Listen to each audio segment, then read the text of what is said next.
life but gave everything she could.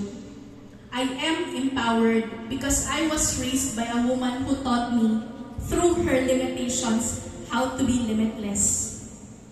And that's the same strength I wish for all of you. To go beyond borders. I'm not talking geographical ones, but the invisible borders of fear, doubt, and insecurity. To go beyond your limits, not just in achievement, but in compassion, in resilience, and in your capacity to lift others.